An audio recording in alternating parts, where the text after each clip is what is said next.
వలన కలిగే మేలులు. ఏమిటంట? విధేయత వలన కలిగే మేలులు. ఈ రోజున విధేయత వలన కలిగే మేలులు, ఆశీర్వాదం ఏమిటో దేవుని సన్నిధిలో వచ్చినటువంటి మీతో, నాతో, మనందరితో దేవుడు స్పష్టంగా తన మాటలు ప్రభు తెలియజేసుకుండగా, ఆయన మాటలను మీరు జాగ్రత్తగా విని ఆయన విధేయుడై ఉన్నప్పుడు, అవిధేయుడు కాకుండా దేవుని మాటలు లోబడినప్పుడు మీ ఎడల నా దేవుడు మేలు చేయునుగాక. హల్లెలూయా.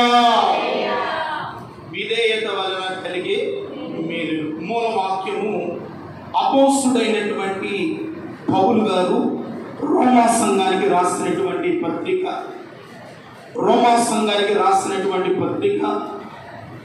16వ అధ్యాయము. అపోస్తుడైన పౌలు గారు రోమా సంఘానికి రాసినటువంటి పత్రిక 16వ అధ్యాయము 12వ వచనాన్ని చదువుకున్నాం. మీ విధేయత అందరికీ ప్రచురమైనది గనుక మిమ్మల్ని గురించి సంతోషించుచున్నాను. మీరు మేలు విషయమై జ్ఞానులను, కీడు విషయమై నిష్కపటులై ఉండవలెనని కోరుచున్నాను. దేవునికి మహిమ కలుగునుగాక. అరవచ్చండి. ఒక చిన్న ప్రార్థన చేసుకుని దేవుని మాటలు క్లుప్తంగా మనం విని ఆశీర్వాదకరంగా మనము ఈ ఆరాధన మనం ముగించుకున్నాం. ప్రార్థన చేసుకున్నాం. పరిశుద్ధమైన తండ్రి, చదివిన వాక్య భాగాన్ని దీవించి కొద్ది నిమిషాలు నీ బిడ్డలతో మాట్లాడి మీరు మహిమ పొందమని ప్రార్థన చేసుకున్నాం. నీ మాటలో ఉన్న విలువైన విషయాలు ఈ దినమున మేము నేర్చుకుని నీ వలన కలిగే మేలులేమిటో మేము పొందుకొని ఆశీర్వాదకరంగా వెళ్ళడానికి మీ సహాయమును మాకు అనుగ్రహించమని యేసు నామమున ప్రార్థన చేస్తున్నాను తండ్రి. ఆమేన్. హల్లెలూయా. మంచిది. బహు జాగ్రత్తగా దేవుని వాక్యాన్ని మనం విన్నామండి. ఎవరు అనాలోచనతో, నిద్రమత్తుతో దేవుని వాక్యాన్ని వినకుండా ఆసక్తితో మీరు దేవుని మాటలు విందురుగాక.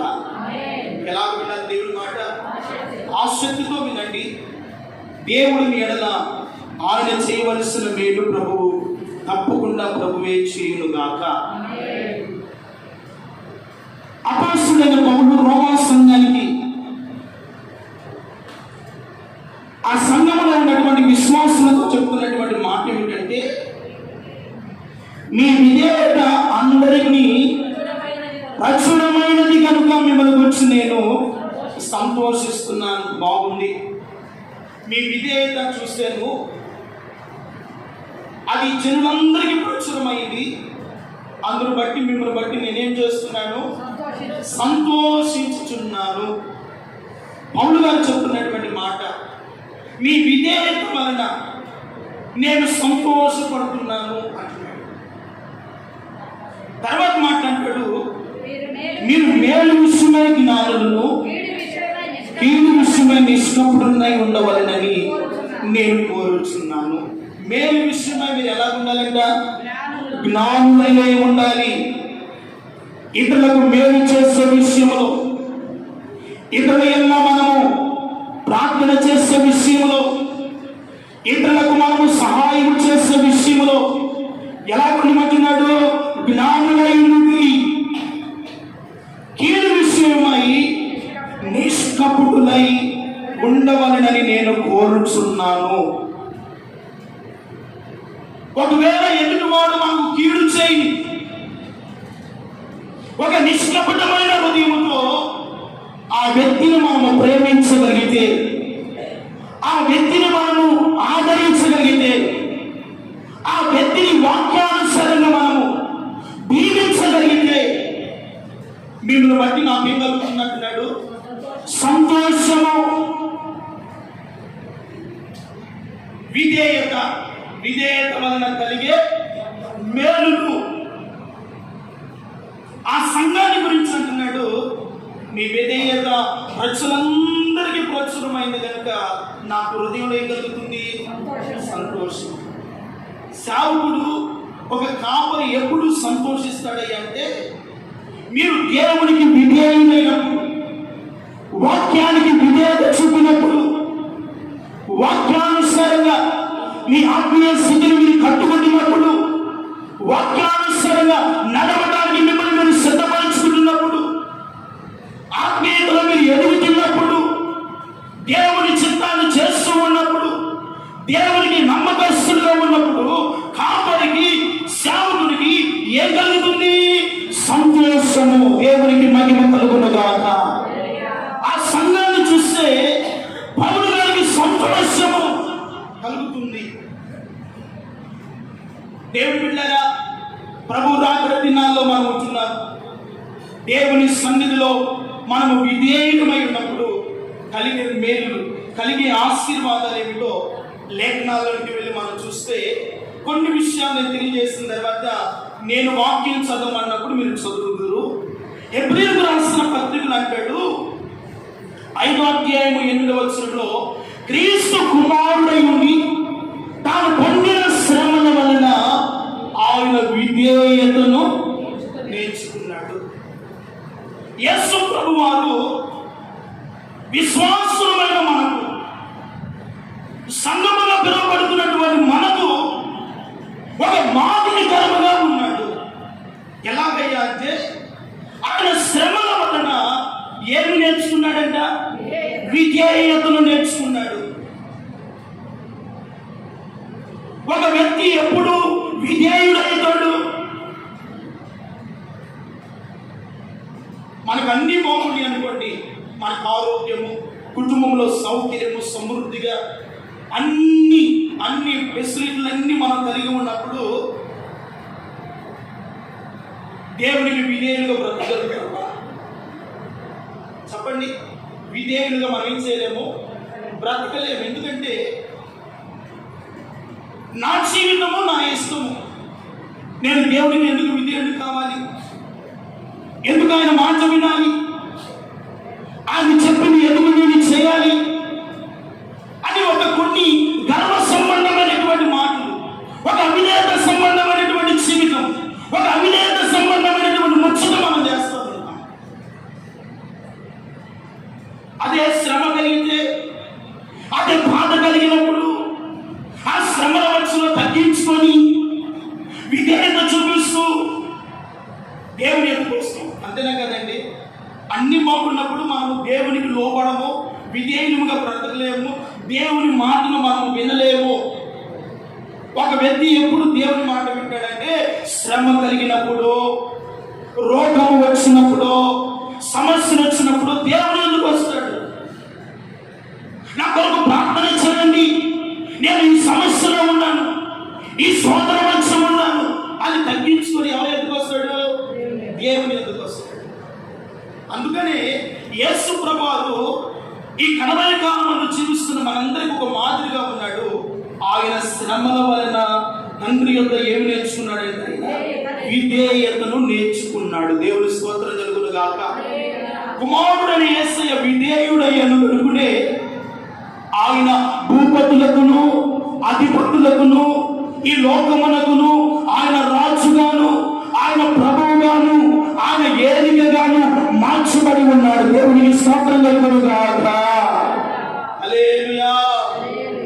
ఆయన విధేయుడనే కనుకనే తండ్రి యొక్క వారసత్వం కూడా కుమారుడని యేసయ్య చేతికి అప్పగించాడు. దేవుని స్తోత్రం కలుగును గాక. తండ్రి ఆధిపత్యం అంతా కూడా కుమారుడికి అప్పగించాడు. ఎందుకంటే ఇదిగో నా కుమారుడు నా చిత్తమును జరిగిస్తాడు, నాకు విధేయుడయ్యాడు, నా పని సంపూర్ణంగా చేయగలవాడు, నాలో ఉన్నటువంటి ఉద్దేశములను ఎరిగినవాడు అని తండ్రి ఎరిగినవాడు కనుక కుమారుడని యేసయ్య చేతికి సమస్తమును అప్పగించాడు. దేవునికి స్తోత్రం కలుగును గాక. సమస్తమును ఆయన చేతికి అప్పగించాడు. కారణం ఒకటి, విధేయత వలన. శ్రమల్లో ఆయన ఏం నేర్చుకున్నాడంట? విధేయత నేర్చుకున్నాడు. ఇంకా ఫిలిప్పీ పత్రికలు అంటూ ఆయన ఆకారమందు మనుషునిగా కనబడి మరణము పొందినంతగా, అనగా శిలువ మరణము పొందినంతగా విధేయత చూపిన వాడై తనను తాను తగ్గించుకొని దేవునికి స్తోత్రం కలుగునుగా. 2వ అధ్యాయం 8వ వచనం 6వ వచనం అనుకుంటా. ఆయన కుమారుడై ఉండి ప్రియమైన వారలారా, ఆయన ఆకారమందు మనుషునిగా కనబడి మరణము పొందినంత, శిలువ మరణము పొందినంతగా విధేయత చూపిన వాడు తను తాను దేవునికి తగ్గించుకొని అప్పగించుకున్నాడు. దేవుని స్తోత్రం కలుగునుగా. ఇంకొక మాట రాయబడిన మాట ఏమిటంటే, యోబు గ్రంథంలో ఒక చక్కని మాట రాయబడింది. 36వ అధ్యాయం 15వ వాక్యాన్ని కూడా చదువుకుంటే, శ్రమపడు వారికి వారి కలిగిన శ్రమల వలన ఆయన విడిపించును, బాధ వలన దేవునికి మహిమ కలుగునుగాక. దేని వలన? బాధల వలన వారిని విధేయులుగా చేయును. దేవుని స్తోత్రం కలుగునుగాక. ఇప్పుడు మనకు బాధలు అవసరమా వద్దా? బాధల వలన దేవుడు ఏం చేస్తాడంటే వారిని విధేయులుగా చేస్తాడు. అవిధేయులుగా చేయడు, అక్రమకారులుగా చేయడు, అన్యాయస్తులుగా దేవుడు మనం మార్చడు. బాధల వలన, శ్రమల వలన ఆయన వారిని విధేయులుగా చేయను. నీవు శ్రమ పడుతున్నావంటే, నువ్వు బాధను అనుభవిస్తున్నావంటే, ఆ శ్రమ వలన, ఆ బాధ వలన నీవు విధేయతను నేర్చుకుంటున్నావని అర్థం. దేవుని స్తోత్రం కలుగునుగాక.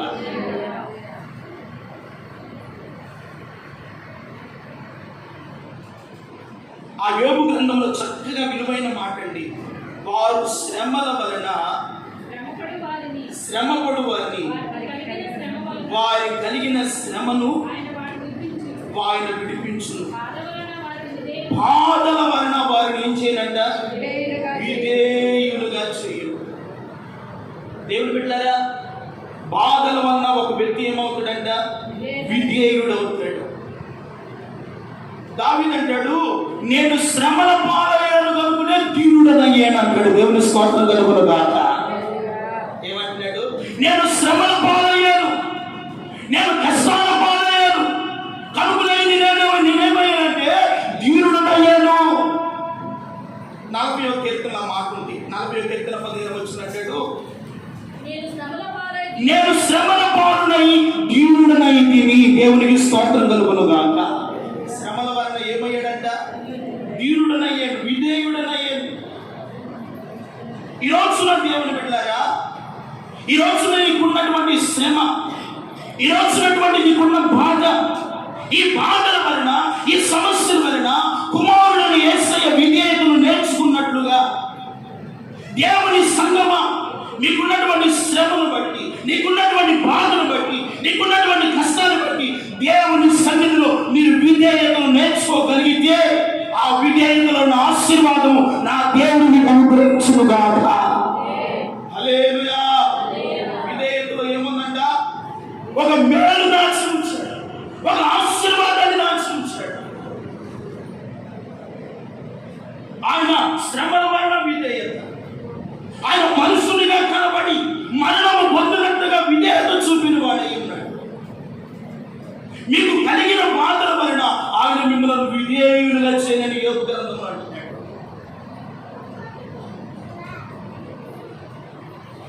ఈ రోజున మనం దీవించబడకుండా, ఈ రోజున మనం ఆశీర్వాదకరంగా లేకుండా, ఈ రోజున మన కుటుంబం, మన బిడ్డలు మేలుదాయకంగా లేకుండా సమస్యల చేతను, శోధనల చేతను, కలవరాల చేతను, బాధల చేతను ఈ రోజున మీరు జీవించడానికి గల కారణం ఏంటో తెలుసా?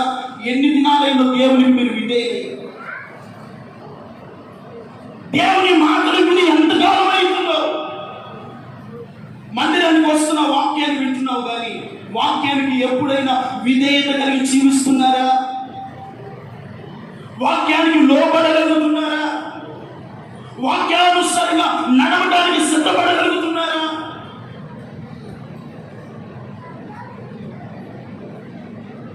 మందిరానికి వచ్చి మీరు చెప్పండి వింటున్నట్లుగానే ఉంటాము కానీ దాని ప్రకారంగా మేము అనుసరించమన్నట్లుగా మేము ఎప్పుడు మీరు మేలు పొందుకుంటారు? ఎప్పుడు మీరు ఆశీర్వదింపబడతారు? ఎప్పుడు మీ ఆత్మీయత ఎదుగుతుంది? మీ ఆత్మీయ జీవితంలో దేవుని ఫలాలు ఎప్పుడు మీరు అనుభవిస్తారు? చాలా సున్నంగా దేవుని వాక్యాన్ని మీరు పరిశోధన చేసి గ్రహించగలిగితే వారు బాధల వలన విధేయత నేర్చుకున్నాడంట. దేవుని స్తోత్రం కలుగును కాక. మనకు కలిగే బాధను బట్టి మనం ఏం చేస్తామంటే మందిరాన్ని మానుకుంటాము. రెండవది ప్రార్థన చేయకుండా మానుకుంటాము. మూడవది మనం అనేది మందిరానికి వెళ్తున్నాను, దేవుడు నాకు ఏ మేలు చేసాడు అన్నాడు. నువ్వు విధేయత కలిగి ఉంటే కదా నీకు మేలు చేసేది. నీవు దేవుని వాక్యానికి లోబడితే కదా ఆశీర్వదించేది. దేవుని వాక్యానుసారంగా జీవిస్తేనే కదా నీవు నీ బిడ్డలు ఆరోగ్యకరంగా ఉండేది. ఈ రోజున నా కుటుంబంలో ఆరోగ్యం లేదయ్యా, నా కుటుంబంలో ఆశీర్వాదం లేదయ్యా, నా కుటుంబంలో సమృద్ధి లేదయ్యా, నా కుటుంబంలో ఆర్థికమైన సమస్యలు ఉన్నాయ్యా అని మీరు చెప్పడానికి గల కారణం ఏమిటో తెలుసా? దేవుని మాటకు మీరు విధేయత చూపకపోవటాన్ని బట్టి, దేవుని మాటకు లోబడకపోవటాన్ని బట్టి, దేవుని మాటను వినకపోవటాన్ని బట్టి, దేవుని మాటకు మీరు తలదించకుండా, ఆయన మాటను గౌరవించకుండా, ఆయన మాటను లోబడకుండా ఉండటాన్ని బట్టి కదా మీ కుటుంబంలో సమస్యలు, బాధలు, కష్టాలకు కారణం ఎవరో తెలుసా? నీవే అన్న సంగతి మర్చిపోవద్దు.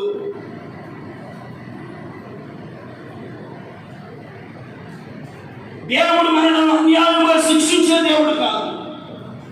ఒక వ్యక్తిని శ్రమ పాలు చేయడం దేవుని ఉద్దేశము కాదు. ఒక వ్యక్తిని రోగముతో ఉంచడం దేవుని ఉద్దేశము కాదు. చదవండి, మొదటిగా దేవుని వాక్యాన్ని మనం చూస్తే విధేయత వలన నెంబర్ 1 స్వస్థత మనకు కలుగుతుంది.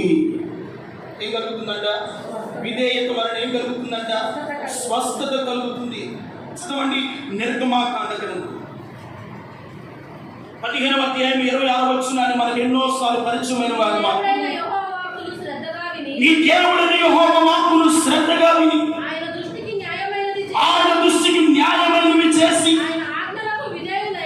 వినండి, ఆయన ఆజ్ఞలకు విధేయులై ఆయన కట్టడలన్నిటిని అనుసరించి నడుచుకున్న ఎడల, ఇదిగో మీ పూర్వీకులకు కలుగు చేసిన రోగములలో ఏది మీకు రాకుండా నిన్ను స్వస్థపరిచి యెహోవాను నేనే. చక్కటి దేవునికి మహిమ కలుగును గాక.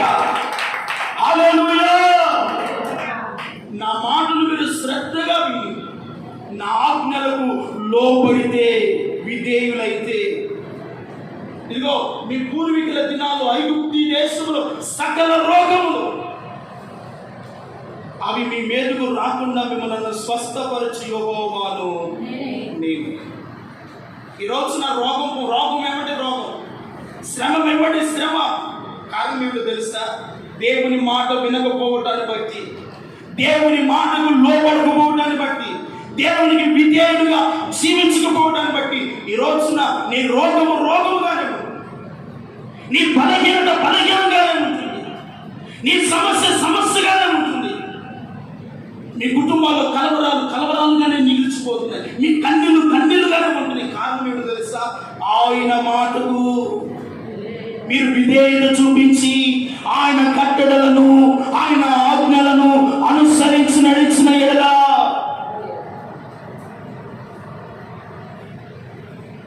మన పితరుల దినాల్లో ఉన్నటువంటి రోగములు, ఆ శాపగ్రస్తమైనటువంటి రోగములు మీ మీదకు రాకుండా మిమ్మల్ని స్వస్థపరిచి యెహోవాను నేనే. దేవుని బిడ్డలారా, ఈ రోజున దేవుని మాటకు లోబడకపోతే మన జీవితాల్లో చాలా నష్టపోతామండి. దేవుని మాటకు విధేయత చూపించకపోతే చాలా మన ఆత్మీయ జీవితంలో లాస్ అయిపోతాం. చాలా జాగ్రత్తగా దేవుని మాట వినాలి. ఈ రోజున మీరు రోగాల పాలవుతారు, శ్రమల పాలవుతారు, కష్టాల మధ్యలో ఉండటం నా దేవుని ఉద్దేశం కానే కాదు. దేవుని స్తోత్రం కలుగునుగా. ఎందుకంటే నా దేవుని ఉద్దేశం కాదు. ఎందుకని మనల్ని సృజించింది? తండ్రితో విడిచిపెట్టుకొని భాగ్యం అని ఎంచుకోకుండా మనుషుని పోలికగా పుట్టి దాసుని స్వరూపమును ధరించి పరలోకపు మహిమను విడిచి ఎందుకు వచ్చినా తెలుసా? ఆయనతో కూడా నిన్ను సమానముగా ఆయన పక్కన కూర్చుండబెట్టుకున్నకు చెప్పలకు దేవునికి మహిమ కలుగునుగాక. ఆయనతో నిన్ను సమానంగా కూర్చుండబెట్టుకున్నది కదా. మనుషుని పోలికగా పుట్టి దాసుని స్వరూపమును ధరించి పరలోకపు మహిమను విడిచి ఎందుకు వచ్చాడంటే ఆయన ప్రక్కన నిన్ను కూర్చుని పెట్టుకోవాలి. ఆయనతో నిన్ను ఏకము చేయాలని. మనం ఏం చేస్తున్నామంటే దేవుని మాటకు విధేయత చూపలేకపోవడాన్ని బట్టి సమస్యలలోనూ, కన్నీళ్లలోనూ, రోగములతోనూ, ఆర్థిక సమస్యలతోనూ, కలవరాలతోనూ, కుటుంబ సమస్యలతోనూ, నెమ్మది లేకుండాను, సమాధానం లేకుండాను మందిరానికి వస్తున్న కొన్ని కుటుంబాల్లో సమాధానం లేకపోవడానికి గల కారణం ఏంటో తెలుసా? దేవుని మాటకు మీరు ఏం చేయట్లేదు, విధేయత.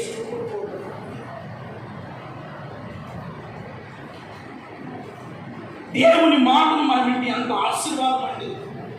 దేవుని మాట మనం వింటే అంత దీవెనండి. దేవుని మాటకు మనం లోబడితే ఎంత మేలు కలుగుతుందండి. ఈరోజున దేవుని మాటకు మీరు విధేయత కలిగితే, ఒకటి విధేయత వల్ల మీరు స్వస్థత పొందుతారంట. దేవుని స్తోత్రం కలుగునుగా. ఎలాగ వినాలి? యెహోవా మాట శ్రద్ధగా దేవుని మాట వినాలి. చాలా మంది శ్రద్ధగా వినుకున్న అశ్రద్ధతో దేవుని మాట వింటారు. నువ్వు అశ్రద్ధతో దేవుని మాట విని ఈ చెవితో విని ఈ చెవితో విడిచిపెట్టినంత కాలము ఏ మేలు నువ్వు పొందలేవు. మందిరానికి వస్తూ వెళ్తున్నా ఆశీర్వదింపబడలేరు. దేవుని మాటలు మీరు శ్రద్ధగా విని ఆ ధన్యత, ఆ కృపను దేవుడు మన సంఘానికి దయచేయుగాక. హల్లెలూయా. శ్రద్ధగా వినండి. శ్రద్ధతో నా దేవుడు మిమ్మల్ని అందరినీ బాగు చేయునుగాక, మిమ్మల్ని అందరినీ స్వస్థపరచునుగాక, మీరందరికీ ఆరోగ్యములు ప్రేమించునుగాక, మీ కుటుంబంలో సమాధానం ఇచ్చునుగాక. హల్లెలూయా. ఆరోగ్యం ఇస్తాడంట, సమాధానం ఇస్తాడంట, ఆయన నెమ్మదిని కలుగు చేస్తాడంటండి దేవుడు. ఒక మాట చెప్తాను, మనకు బాగా సుపరిచితమైనటువంటి వాక్య భాగమే. ఇదిగో, ఒక సిరియా దేశపు సైన్యాధిపతి అయిన నయమాను వచ్చాడు. ఎవరి దగ్గరికి వచ్చాడు? ఎలీషా దైవజనుడి దగ్గరికి వచ్చాడు. ఆ యూదా దేశంలో నుండి ఇశ్రాయేలు చిన్నది ఒక బానిసగా కొనిపోబడినప్పుడు ఆ సిరియా సైన్యాధిపతి అయిన నయమాను వచ్చి ఆ యుద్ధ రాజవస్త్రాలు తీసివేసినప్పుడు అతని నిండా కురుపులు, చీము, నెత్తురు కాదు, తన వస్త్రం అంట దుర్వాసన కొడుతూ ఉంది.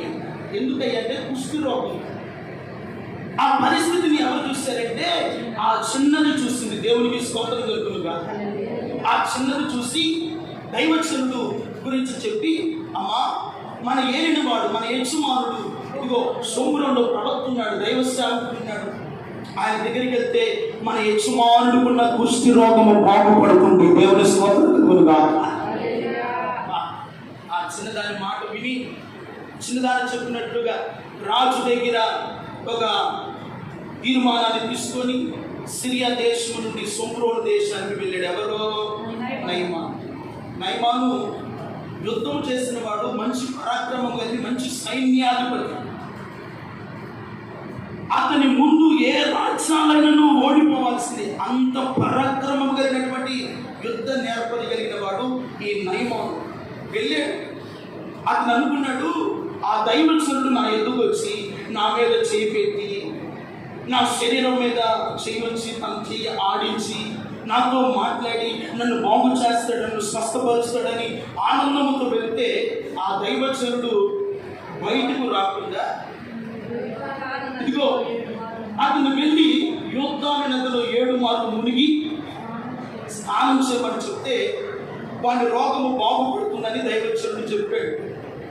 వెంటనే ఈ సిరియా దేశపు సైన్యాధిపతి అయిన నయమానుకి ఏమొచ్చిందంటే ఎక్కడ లేని రౌద్రం వచ్చి కోపముతో మండిపడుతున్నాడు. దైవజనుడు వేరొకడు లేడు. తిరిగి మన ఎటు నుండి వచ్చామో మన దేశానికి మనం వెళ్ళిపోదాం. ఆ దైవజనుడు ఏదో వచ్చి నన్ను బాగు చేస్తుంది అనుకుంటే యోర్దాను నదిలో నన్ను మొదలుమాటాడా అని రౌతుడై, ఉద్రేకుడై, గర్విష్ఠుడై, మూర్ఖ స్వభావం గలవాడై తిరిగి వెళ్తూ ఉంటే ఆ పనివాడిలో, ఆ సైనికులో ఒకడు అంటాడు, అయ్యా ఆ సేవకుడు ఏదైనా గొప్ప కార్యము చేయమంటే నువ్వు చేయకుండా ఉంటావా అని ఒక మాట అడిగితే ఆ సైన్యాధిపతి మాటను బట్టి ఆ సిరియా, ఆ నయమానికి ఆలోచన వచ్చి నిజమే కదా, ఏదైనా మంచి కార్యం చేయమంటే చేస్తాం కదా అని అనుకున్నాడు. ప్రియమైన ఇప్పుడు ఆ పనివాడు చెప్పిన మాటను బట్టి చూద్దాం, ఏమన్నాడు చూద్దాం.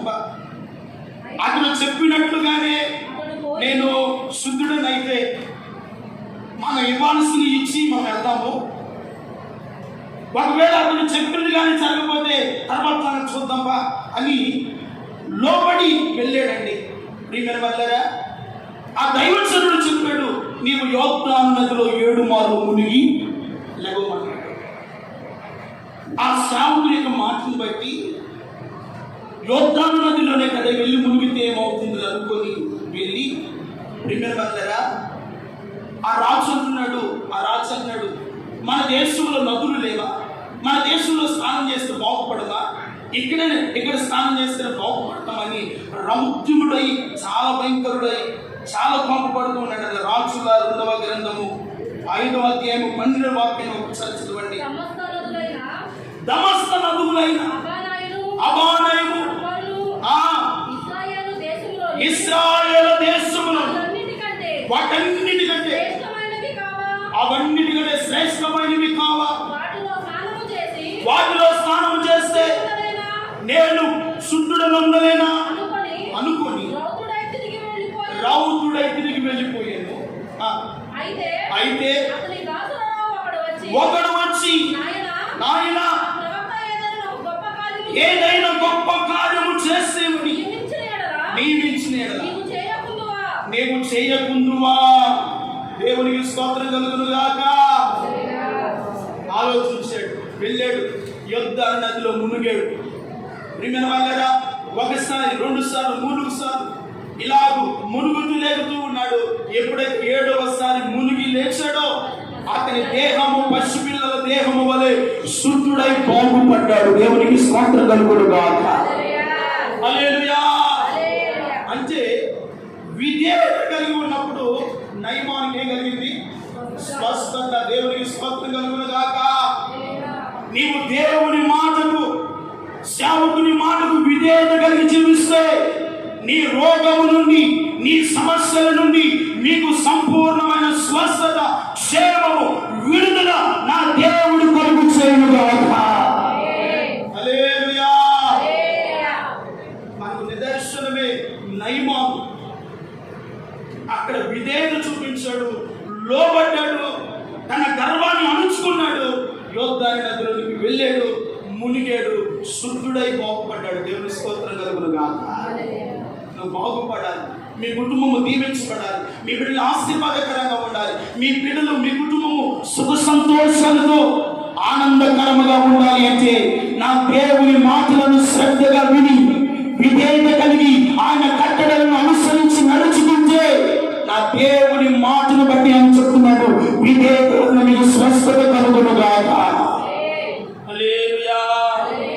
2వ పాయింట్లో వెళ్తే చదవండి ప్రియమైన వాళ్ళ. అక్కడ రాయబడినటువంటి ఒక మాట, రేఖాబీలు కనబడుతున్నాడు. ఎవరంట? రేఖాబీలు. ఈ రేఖాబీలు యెహోనాదాబు ఆ సేవకుడు ఏదైతే చెప్పాడో అతని మాటల కన్నా లోబడి జీవించారంట. దేవుని స్తోత్రం కలుగును గాక. ఎవరంట? రేఖాబీలు. చదవండి ఇర్మియా గ్రంథము 35వ అధ్యాయము. ఇర్మియా గ్రంథము 35వ అధ్యాయము మొదటి వాక్యాన్ని చదువుకుంటే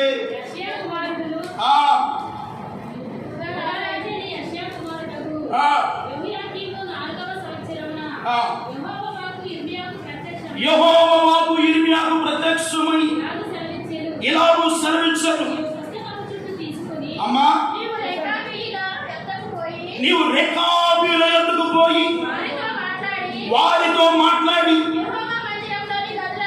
యెహోవా మందిరములోని గదులలో ఒక దానిలోనికి వారిని తోడుకుని వచ్చి ఒక దాని అందుకు వారిని తోడుకొని వచ్చి త్రాగుటకు వారికి ద్రాక్షారసము ఇమ్మని ద్రాక్షారసము ఇమ్మని సెలవీయగా నేను ఇర్మియా కుమారుడును యెజన్యా ఆ మనవడైన ఆ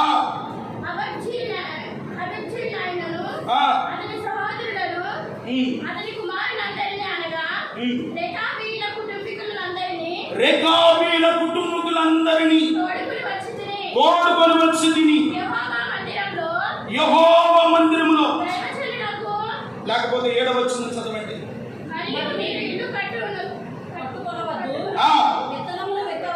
మీరు ఇల్లు కట్టుకొనవద్దు, విత్తనములు విత్తవద్దు, ద్రాక్ష తోట నాటవద్దు, అది మీకు ఉండనేకూడదు.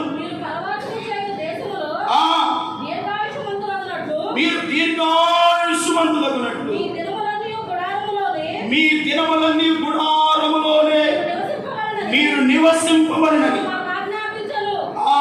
దేవునికి మహిమ కలుగును గాక.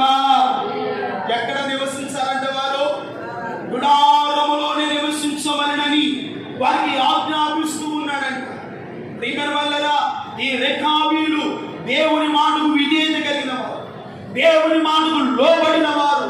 వారు అంటున్నాడు, మీరు ఇల్లు కట్టుకొనవద్దు, పొలములు నాటుకొనవద్దు, మీ కొరకు ఇతర కార్యాలు ఏమి చేయవద్దు, మీరు గుడారములోనే నివసించవలెను. దేవుని స్తోత్రం కలుగును గాక. చదవండి 14వ వచనాన్ని చదువుకుంటే, ఇదిగో ద్రాక్షారసము త్రాగవద్దని ఎవరంట? యోహానాదాబు తమ కుమారులకు ఆజ్ఞాపించిన మాటలు స్థిరముగా ఉన్నవి నేటి వరకు. ఇదిగో తమ పితరుని మాటకు విధేయులై వారు ద్రాక్షారసము త్రాగకుండా ఉన్నారు. దేవునికి మహిమ కలుగును గాక. అతని మాటకు ఏమై ఉన్నారంట? విధేయులై ద్రాక్షారసము త్రాగకుండా ఉన్నారంట. దేవునికి స్తోత్రం కలుగును గాక.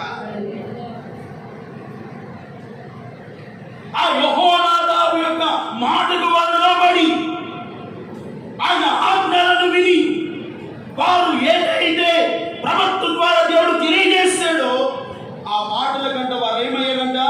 విధేయులై ఉన్నారంట. దేవుని స్తోత్రం కలుగును గాక. వారిని విధేయులుగా ఉంచారు కనుకనే మీరు ఇల్లు కట్టుకోవద్దు, పొలంలో నాటవద్దు, మీ పంట పొలంలో వేయవద్దు. ఎందుకంటే మీరు గుడారములోనే నివసించబడిన. దేవుని స్తోత్రం కలుగును గాక. ఎక్కడ నివసించాలంట? గుడారము. ఆనాటి కాలంలో ఇశ్రాయేలులకు నివాస స్థలాలు లేనప్పుడు వారంట గుడారాలు వేసుకునేవారంట. దేవుని స్తోత్రం కలుగును గాక. ఆ గుడారాల్లో నివసిస్తూ ఉంటే మోషే ద్వారా దేవుడు ఒక ప్రత్యక్షపు గుడారాన్ని నియమించి ఆ గుడారంలోకి బలి అర్పిస్తూ ఉంటే యెహోవా తేజస్సు, యెహోవా మహిమ ఆ గుడారము మీద దిగి వచ్చి అంట ఇశ్రాయేలు ప్రజలందరినీ ఆ మహిమలో దేవుడంట ఆశీర్వదిస్తూ వచ్చాడంట. చెప్పల వరకు దేవునికి మహిమ కలుగును గాక.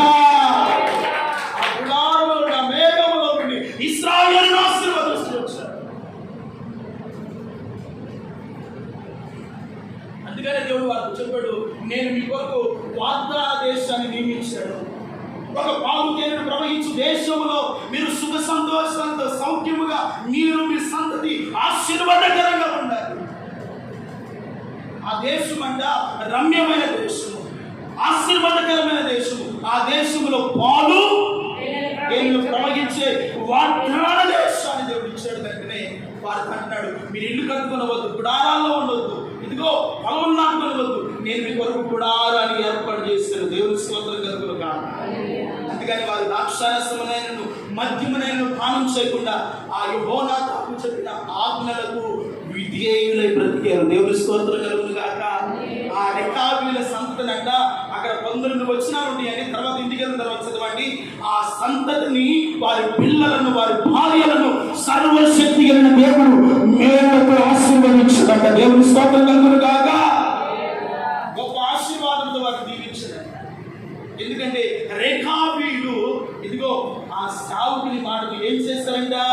విధేయులై లోబడ్డారు, వాక్యానికి లోబడ్డారు కనుకనే వారు దీవించబడ్డారు, ఆశీర్వదింపబడ్డారు, మేలు పొందుకున్నారు. దేవుని స్తోత్రం కలుగును గాక. ఏం పెట్టారా? అందుకని యేసు ప్రభువు ఒక మాట చెప్పుడు, ఇదిగో ఒక 10 మంది గ్రామంలో కుష్ఠు రోగులు ఉంటే ఆ కుష్ఠు రోగులతో చెప్పాడు, వారందరూ యేసు ప్రభువు దగ్గరికి వచ్చి, ప్రభువా మమ్మల్ని కరుణించుము, మేము ఈ కుష్ఠు రోగముతో ఈ పాలము వెలుగుల అవస్థలు పడుతున్నామయ్యా, ఆకలి దప్పుల చేత బాధపడుతున్నాము, మమ్మల్ని అంతరాని వారిగా చూస్తున్నారయ్యా, దయచేసి మమ్మల్ని కరుణించి మమ్మల్ని శుద్ధులుగా చేయమని యేసు ప్రభువు అని అడుగుతున్నారు. అడిగితే యేసు ప్రభువు అంటాడు, మీరు శుద్ధులయ్యారో లేదో మీ గ్రామంలోకి వెళ్ళి ఇదిగో యాజకుడికి మీ దేహమును కనపరుచుకునండి అని చెప్పాడు. ఏం చెప్పాడు? యాజకుడికి మీ దేహమును కనపరుచుకోండి.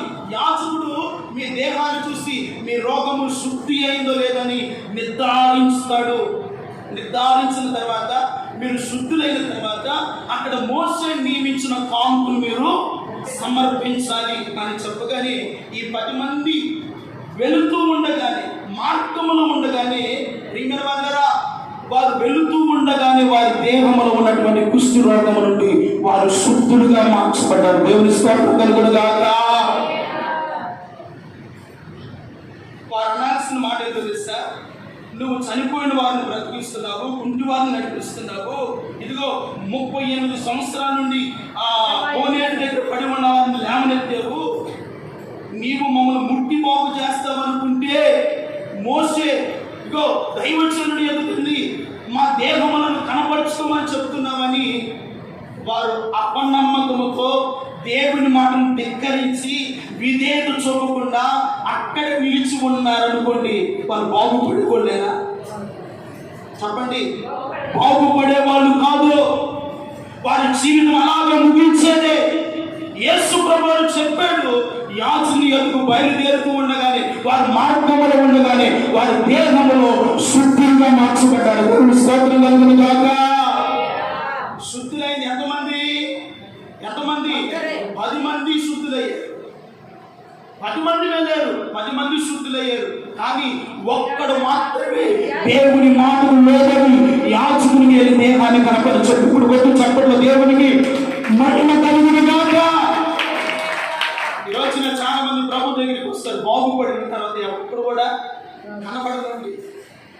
దేవుని దగ్గరికి వస్తారు కానీ బాగుపడిన తర్వాత, మేలు పొందిన తర్వాత, ఆశీర్వాదింపబడిన తర్వాత ప్రియమైన వాళ్ళరా దేవుని ఎందుకు కనబడరు.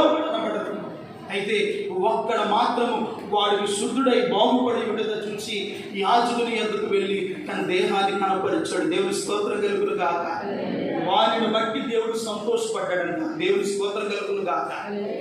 ప్రియమైన వాళ్ళరా, మన జీవితాల్లో దేవుడి మాటకు మీరు ఎప్పుడైతే విధేయులవుతారో, ఇదిగో దేవుడు చేయవలసిన గొప్ప మేలు మీ జీవితంలో ఏదైనా చేయడానికి ఆయన సిద్ధంగా ఉన్నాడు. దేవుని స్తోత్రం కలుగును గాక. ఆయన ఏమైనా చేస్తాడు, ఏ మేలైనా జరిగిస్తాడు. కాబట్టి ఈ రోజున యవన బిడ్డలైనా యవనరాలైనా దేవుని మాటకు మీరు లోబడండి, తల్లిదండ్రుల మాటకు లోబడండి. వారి మాటను ధిక్కరిస్తే నాశనం అయిపోతారు. తల్లిదండ్రుల మాట దేవుని మాటగా తీసుకొని దేవుని ఆజ్ఞల ప్రకారంగా నడిస్తే మీ భవిష్యత్తు దీవెనకరంగా ప్రభు మారుస్తాడు. దేవుని స్తోత్రం కలుగునుగా. యవన కాలంలో మన జీవితాలు మేలుకరంగా ఆశీర్వాదకరంగా ఉండాలంటే విధేయత కలిగి ఉన్న ప్రతి యవన బిడ్డను దేవుడు ఆశీర్వదిస్తాడు. దేవుని స్తోత్రం కలుగునుగా. నిదర్శనం ఏమిటంటే యోసేపు యవనస్తుడు, దేవుడి మాటకు విధేయుడు. ఎస్తేరు యవనరాలు, అదిగో తన పిన్న తండ్రి మాటకు విధేయత చూపింది కనుకనే వల్ల తన జాతి ఏమిటో తన కులం ఏమిటో చెప్పకుండా ఏకే నియమించిన ఆ నియమానికి లోబడి రాజు ఎదుకు వెళ్ళింది కనుకనే దీవెన నొందింది. దేవుని స్తోత్రం కలుగునుగా. అంటే విధేయత ఎక్కడుందో అక్కడ ఆశీర్వాదం వస్తుంది. దేవుని స్తోత్రం కలుగునుగా. నీ బిడ్డల కొరకు బంగారము, వెండి, ఇదిగో వారి కట్న కానుకలు సిద్ధపరచనక్కర్లేదు. దేవుని వాక్యము చేత వారిని సిద్ధపరచగలిగితే ఆశీర్వాదం ఇంటిలోకి పరిగెత్తుకుంటే నా దేవుని తీసుకుని వచ్చును గాక. నీ బిడ్డ కావాల్సిన తగిన సమయంలో వివాహం కావాలని మా దేవుడు చేయను గాక. మీరు అనుకున్న దానికన్నా దేవుడు గొప్పది మీ జీవితంలో జరిగించును గాక. చేస్తాడు, ఏదైనా చేస్తాడు. విధేయత కలిగి ఉన్నప్పుడు,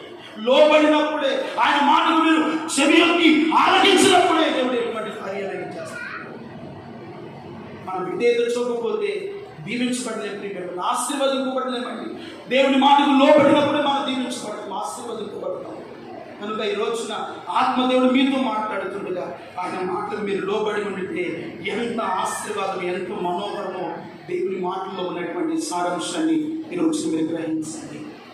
ఒకవేళ ఈ రోజున నీ సమస్యలకు, నీ పరిస్థితుల కారణము దేవుని మాట నేను వినలేకపోతున్నానేమో, దేవుని మాటకి నేను లోబడలేకపోతున్నానేమో, ఆయన వాక్యానుసారంగా జీవించలేకపోతున్నానేమో, నా మాటలు, నా ప్రవర్తన, నా క్రియలు దిద్దుకోలేకపోతున్నానేమో, నా జీవితంలో సరి చేసుకోలేకపోతున్నానేమో, మందిరానికి వస్తున్నాను, వాక్యం వింటున్నాను, కానీ నా పాపాన్ని, నా లోక సంబంధమైన జీవితాన్ని ఇంకా విడిచిపెట్టకుండా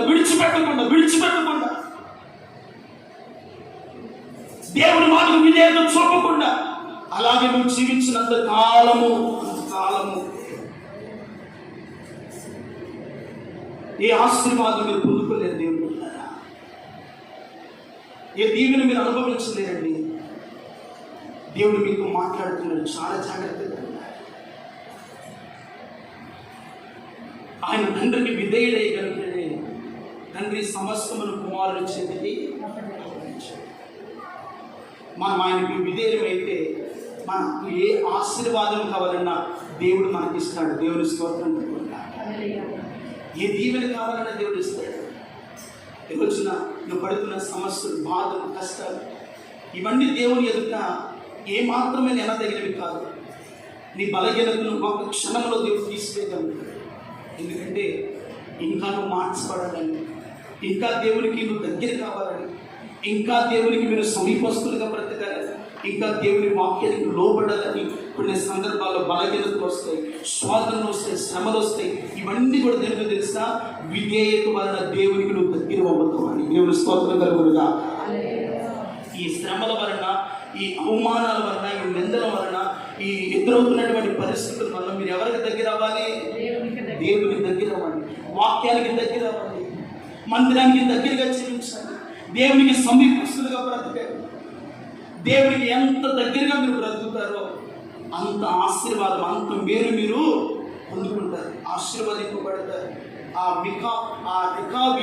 రికాబీలు దేవుని మాటకు లోపడ్డారు కనుకనే వారు దీవింపబడ్డారు, ఆశీర్వదింపబడ్డారు. దేవుని ఇదిగో ఇంకొక మాట సంబంధించి నేను ముగిస్తాను.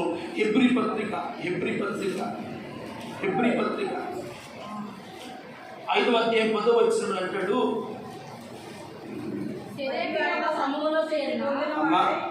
మరియు ఆయన సంపూర్ణ స్థితి పొందిన వాడై మెల్కీసెదెకు క్రమములో చేరిన ప్రధాన యాజకుడని దేవుని చేత పిలువబడి తనకు విధేయులైన వారందరికీ నిత్య రక్షణకు కారకుడాయను. దేవునికి స్తోత్రం కలుగునుగాక. 3వ పాయింట్ ఏంటో తెలుసా, ఆయనకు విధేయులైన వారందరికీ నిత్య రక్షణకు కారకుడాయను. నీ కుటుంబానికి రక్షకుడుగా ప్రభు నిలబడతాడు, నీ కుటుంబానికి క్షేమాధారుడుగా దేవుడు ఉంటాడు, నీ కుటుంబానికి కాపుదలగా దేవుడు ఉంటాడు. ఎప్పుడంటే ఆయనకు విధేయులైన వారందరికీ నిత్య రక్షణకు కారకుడాయను. దేవుని స్తోత్రం కలుగునుగాక. గడిచిన వారంలో మనం పడుతున్న ఇబ్బందులకు ఆయన నిత్య రక్షణకు కారకుడుగా ఉన్నాడు కనుకనే ఆ పరిస్థితుల మధ్యలో దేవుడు మనందరినీ రక్షించి, కాపాడి, పోషించి ఆరోగ్యములను దేవుడు ఇచ్చాడు. దేవుని స్తోత్రం కలుగునుగాక. నిత్య రక్షణకు ఆయన ఎలాగున్నాడంట? కారకుడు. ఆయన రక్షిస్తాడు, ఆయన బాగు చేస్తాడు, ఆయన బలపరుస్తాడు, ఆయన శక్తినిస్తాడు. ఎందుకంటే విధేయులైన వారందరికీ నిత్య రక్షణకు ఆయనే కారకుడు, ఆయన కారణ చంద్రుడు. ఆయనకు విధేయులైన వారందరికీ ఆయన రక్షకుడు. ఎలాగో రక్షకుడుగా ఉంటాడు ఒక్క మాట చెప్తానండి. యెహోషువ వేగుల వారిని చూస్తానికి యెరికో పట్టణానికి వెళ్తే, ఇదిగో ఆ యెరికో పట్టణంలో ఒక తల్లి ఉంది. ఆ తల్లి ఆ వేగుల వారిని దాచిపెట్టి ఆ రాములు వారికి వేగుల వారిని అప్పగించకుండా కాపాడటాన్ని బట్టి ప్రియమైనవారా తన ఇంట్లో దాచిపెట్టి వారి ఇంటి గది మీద నుండి ఒక కిటికీలో నుండి తాడు చేత ఆ వేగుల వారిని దించినప్పుడు వారు వెళ్తున్నప్పుడు చెప్పారు, అయ్యా మీరు ఈ పట్టణాన్ని నాశనం చేస్తున్నప్పుడు నేను నా ఇంటి వారు రక్షించబడాలంటే ఏదైనా ఒక సూచన, ఏదైనా ఒక ఆహ్వానం ఇచ్చి మీరు వెళ్తే బాగుంటుంది కదా అంటే, అమ్మా నువ్వు ఏ కిటికీ నుండి మమ్మల్ని దించావో, ఏ ద్వారం నుండి మమ్మల్ని దించావో ఆ కిటికీకి ఒక ఎర్రని పొగడి దారాన్ని నువ్వు కట్టుకుంటే నీ ఇంటి వారు సురక్షితముగా రక్షింపబడతారు. దేవుని స్తోత్రం కలుగును గాక. సురక్షితంగా మీరు రక్షింపబడతారు. ఆ వేగులు వారు చెప్పిన మాటకు ఆమె విధేయత చూపింది కనుకునే ఆ ఇంటి వారికి నిత్య రక్షణకు దేవుడు కారకుడుగా నిలిచి ఆ ఎరుకో పట్టణాన్ని ఇశ్రాయేలు పాడు చేస్తూ ప్రాకారాలు కూలుస్తూ ఉండగా ఆ రహాబు ఇంటి వారు మాత్రమే నిత్య రక్షణకు కారకుడైన దేవుడు ఆ ఇంటి వారితో కూడా నశించిపోకుండా ఇంటి వారిని దేవుడు కాపాడాడు. దేవుడు స్తోత్రం కలుగును గాక. రక్షించాడు. అందుకనే ఆయనకు విధేయులైన వారందరికీ ఎలాగుంటాడంట?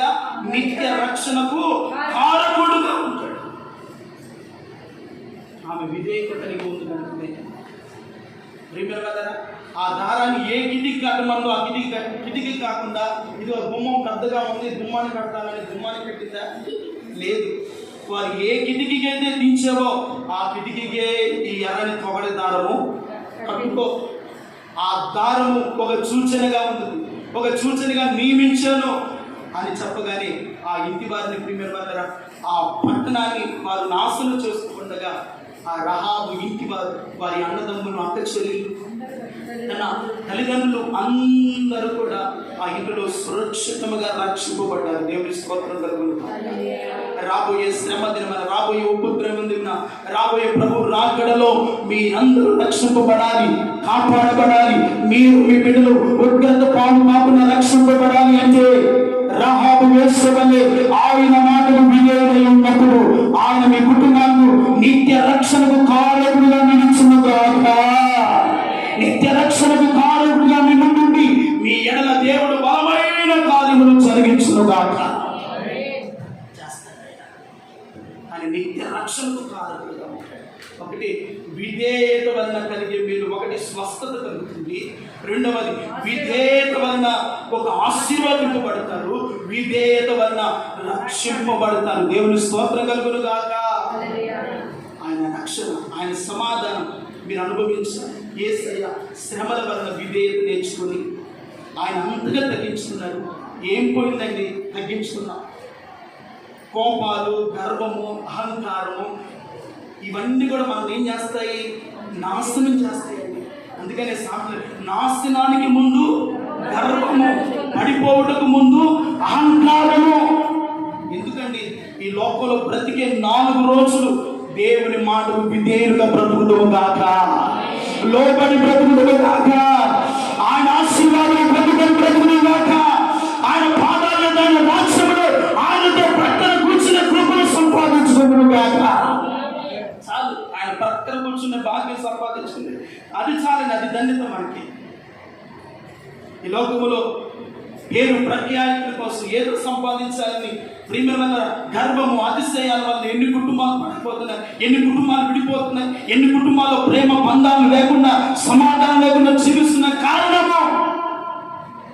ఏంటంటే అతిశయం వలన, గర్వం వలన, దేవుని మాటలు లోబడకపోవడం, విధేయత చూపకపోవడాన్ని బట్టి ఎన్ని కుటుంబాలు ఈ రోజున రోడ్లు పాలవుతున్నాయండి, ఎన్ని కుటుంబాలు ఆస్తులు వాళ్ళు చంపుకుంటున్నారండి, ఎన్ని కుటుంబాలండి కోట్లు పాలవుతున్నాయండి, ఎన్ని కుటుంబాలు ఈ రోజున కన్నెల మధ్యలో ఉంటున్నాయి. చివరికి అన్న లేడు, తమ్ముడు లేడు, అన్న తమ్ముడిని చంపటం, తమ్ముడు అన్నని చంపటం, అక్క చెల్లిని చంపటం, ఇలాంటి భయంకరమైన ఘోరాలు లోకంలో మనం చూసుకోకుండా. కారణం ఏంటో తెలుసా? విధేయత లేకపోవడాన్ని బట్టి, తగ్గించుకునే మనసు లేకపోవడం బట్టి, ప్రేమ లేకపోవడాన్ని బట్టి, దేవుని వాక్యానికి భయపడకపోవడాన్ని బట్టి కదా. ఈరోజున ఈ వాక్యాన్ని బట్టి మన జీవితాల్లో దేవుని మాటకు లోబడి, దేవునికి విధేయమై, దేవుని మాటకు మన శిరస్సు వహించి ఆయన చెప్పిన వాక్య ప్రకారంగా జీవిస్తూ ప్రభు రాజ్యానికి మనం అందరం కూడా వారసులమై ఆయన ఇచ్చే ఆశీర్వాదాలు మేలుతో మీరు మీ కుటుంబాలు క్షేమముగా, సమాధానకరంగా ఈ మాసంలో మీరు విధేయత కలిగి ఉన్నంత కాలము ఈ మాసంలో మీరు పొందవలసిన ప్రతి మేలు మీ వెంట వచ్చును గాక, మీ కుటుంబాల వెంట వచ్చును గాక. విధేయతలోని ఆశీర్వాదం ఉంది. ఎక్కడో లేదు, ఎక్కడికో వెళ్ళనక్కర్లేదు. దేవుని మాట విధేయత కలిగి ఉండండి. ఆశీర్వాదం దీవెన నీ యొద్ద ఉందండి. భక్తులు విధేయత చూపించారు. దేవుని మాట లోబడి తగ్గించుకొని సాగిలపడి ఆయన యొద్ద సమస్తమును పంపు చేసుకొని ఆయనకు తను అప్పగించుకున్నారు కనుకనే దేవుడు అటు వారిని దీవించాడు కదా. ఈరోజు నీ మాటలు వింటున్న నీవు ఆయన మాట విధేయత కలిగి ఆయన వాక్యానుసారంగా జీవిస్తూ ఆయన మేలు ఆశీర్వాదాలు పొందుకునే కృప ధన్యత భాగ్యాన్ని దేవుడు మనందరికీ దయచేయను కాక. ఆమె దేవుడి వాక్యాన్ని మన కొరకు దీవించును కాక. హల్లెలూయా. తల వంచండి, ప్రార్థన చేసుకుందాం.